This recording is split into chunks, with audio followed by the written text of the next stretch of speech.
బెజవాడలో కనకదుర్గమ్మ ఆలయం మరోసారి వివాదంలో నిలిచింది. ట్రస్ట్ బోర్డు మెంబర్ పార్వతి భర్త హుస్సేన్ ఆలయ సిబ్బందిపై బూతులతో రెచ్చిపోయిన ఘటన కలకలం రేపింది.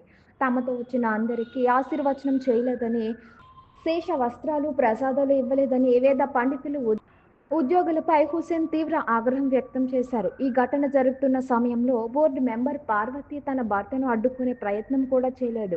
ట్రస్ట్ బోర్డు మెంబర్ భర్త కావడంతో అధికారులు మౌనంగా ఉండిపోయారని ఆరోపణలు వినిపిస్తున్నాయి. ఈ వ్యవహారం ఆలయ గౌరవాన్ని దెబ్బతీసిందనే విమర్శలు వెల్లువెత్తుతున్నాయి.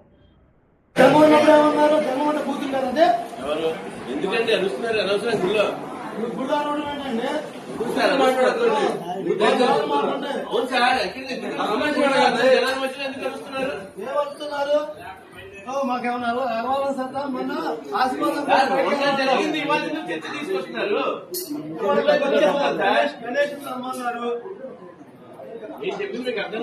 సతీష్తో ఆయన చెప్పాడు కోసం వచ్చాం సార్. మేము ప్రైవేట్ గా మాట్లాడుకోవాలి. అందుకు జనాన్ని వచ్చి బూతులు తిట్టుకుంటూ ఉండకూడదు.